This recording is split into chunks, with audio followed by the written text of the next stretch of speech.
What if the thinking you've been doing, all of it, the hours of it, the replaying and the analyzing and the going over things again and again, looking for the angle that finally makes everything clear, what if none of that was actually thinking?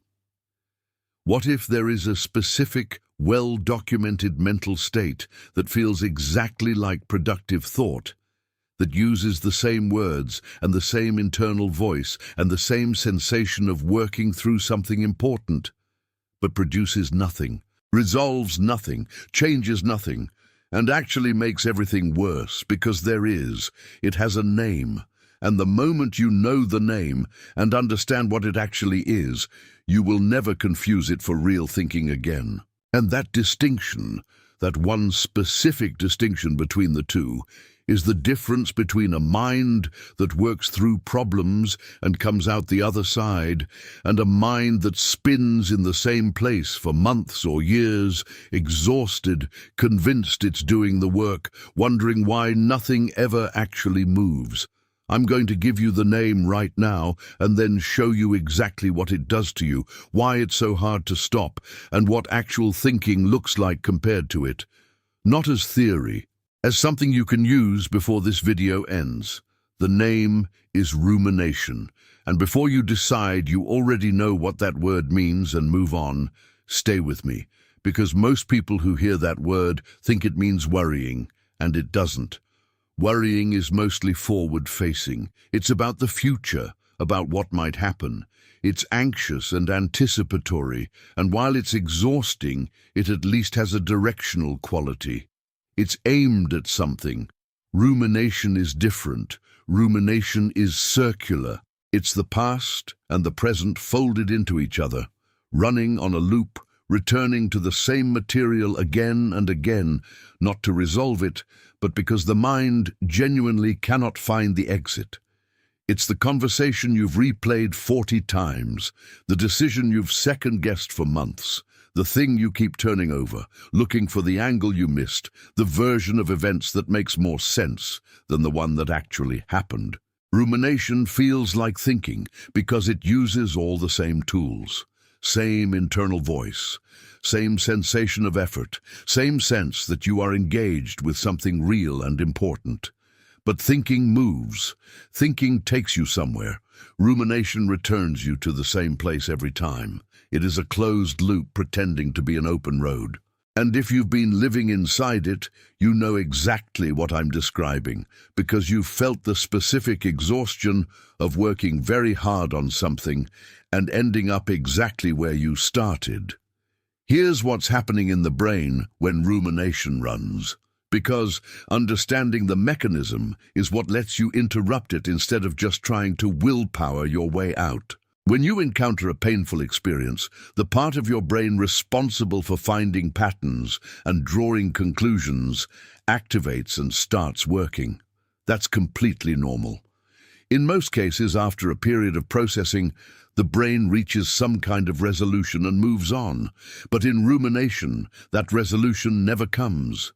The processing starts, runs for a while, fails to find a satisfying endpoint, and loops back to the beginning. And every time it returns, the emotional charge of the original experience gets reactivated, not just remembered, but felt again. Which means every cycle of rumination is both a cognitive loop and an emotional one. You are re-experiencing something over and over, while being certain you are trying to be done with it. This is why rumination is exhausting in a way completely out of proportion to whatever situation it's attached to. You're not thinking about the thing once. You're living it again, in fragments, dozens or hundreds of times. And the energy that costs isn't just mental, it's emotional, it's physical, it's your whole system being recruited to process something that the processing mechanism never actually completes. Here's the first thing that actually interrupts the loop, right here now, not at the end. The interrupt is a single question, asked not to produce an answer, but to change the direction of the mental movement. The question is, what would I need to accept to be done with this? Not what would I need to understand, not what would I need to resolve. What would I need to accept? because rumination persists when there is something in the situation the mind is refusing to land on, something it keeps circling without touching. And that thing is almost always an acceptance, a painful one, an unwanted one. Maybe it's accepting that someone didn't care as much as you needed them to. Maybe it's accepting that you made a choice you can't take back. Maybe it's accepting that you will never know why something happened the way it did. Whatever it is, your mind has been flying over it on every pass of the loop without landing, because landing feels like something important is being surrendered. So it keeps flying, and the loop keeps running. The question doesn't force the landing. It doesn't demand that you suddenly feel okay about something painful. It just identifies the spot. It gives the loop a destination to aim for, rather than open territory to keep circling. And sometimes just knowing where the ground is makes it possible, slowly and imperfectly, to start coming down. Now here's what rumination is actually trying to do underneath all of it, because this is the piece that changes your relationship with it completely. Rumination is an attempt to undo the past using the present. That's it. That's the whole mechanism. Something happened that didn't go the way you needed it to, and your mind, which is very good at solving problems, but very bad at accepting things it can't solve, decided that if it just thought about it enough, it could arrive at a place where what happened feels okay, where it fits, where it makes sense in a way that stops hurting, and that's a completely human thing to want. The mind is not doing something irrational when it ruminates. It's trying to fix something in the only way it knows how. It's applying its best tool, analytical thought, to a problem that analytical thought genuinely cannot solve. Because the past cannot be changed by thinking about it. That's the wall the loop keeps running into. The situation that went wrong, the relationship that fell apart, the decision you regret. None of that changes regardless of how many times the mind returns to it. And the mind, sensing that nothing has changed, concludes that it hasn't thought about it enough yet, and goes back. And nothing changes again. The loop is not a failure of intelligence, it's intelligence applied to the wrong problem. There's something specific about rumination and self-worth that I don't want to skip, because for a lot of people, these two things are so tightly wound together that you can't separate the loop from the belief underneath it. A significant portion of rumination, especially the replaying of conversations, the second-guessing of decisions, the reviewing of your own behavior, is not really about the situation at all. It's about the question of whether you are okay, whether what you did or said or failed to do reveals something damaging about who you are. And the loop keeps going because that question can't be answered by thinking about the specific situation. The conversation is just the most recent place the old question went looking for evidence. This is why the standard you apply to yourself inside the loop is almost always one you would never apply to someone you love. You would not tell someone you care about to keep replaying a conversation until they find proof they handled it perfectly.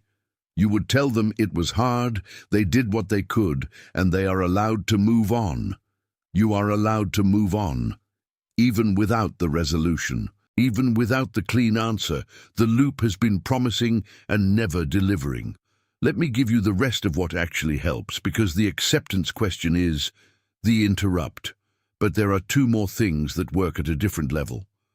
The second is externalizing the loop, taking it out of your head and putting it somewhere outside of you. Writing is the most effective version of this. Not journaling in the sense of recording your feelings, but writing as a way of giving the loop an end point. You start the thought, you write it through, and you stop. The loop needs to reach a surface, hit something, and stop bouncing. Writing gives it that surface. What you write can be finished. What you think never is. And when the mind sees the thought completed, expressed, put somewhere outside the skull, it receives a real signal that the expression is done. 10 minutes of genuinely unfiltered writing about the thing the loop keeps returning to is often enough to shift it from something still happening into something that happened. And that shift from present tense to past tense is a completely different position to be standing in. The third is movement, specifically rhythmic movement. Walking, swimming, anything that produces a steady bilateral rhythm. Not as exercise, not as achievement, but as a neurological interrupt. Bilateral movement has a specific effect on the brain's processing of stuck emotional content, and while I'm not suggesting you treat yourself therapeutically, the underlying biology is real and accessible. A 20-minute walk in a natural environment with no headphones, while allowing the mind to wander rather than directing it, will do more to loosen a stubborn loop than 2 hours of trying to think your way out of it. There's one thing left, and it's what I most want you to carry after this. You have been believing, probably for a long time, that the thinking is a sign of how much you care, that the replaying is evidence of your conscientiousness, that the loop is what someone looks like when they are taking their life seriously, and that to stop the loop would be to become someone who doesn't examine themselves, someone who lets things go too easily. That belief is keeping you in the loop more than anything else, because it has made the loop into a virtue, and you cannot leave something you believe is proving something good about you. So here's what the loop actually proves. It doesn't prove that you care. It proves that you haven't yet found a way to care about something without punishing yourself for it. It proves that your mind has been trying very hard to solve a problem that thinking cannot solve. Leaving the loop is not becoming someone who doesn't care. It's becoming someone whose caring is no longer self-destructive, someone who processes things and releases them rather than processing them forever and calling the forever a sign of seriousness. You have been thinking and thinking and thinking, arriving at the same place every time, not because you aren't smart enough or thorough enough, but because the answer was never in the loop. The answer is in the acceptance the loop has been flying over. The answer is in the finality that the loop keeps postponing by returning to the beginning one more time. You know the name now, and knowing the name changes what you're looking at when it shows up, not a sign that you're thinking hard. Not a sign that you care deeply.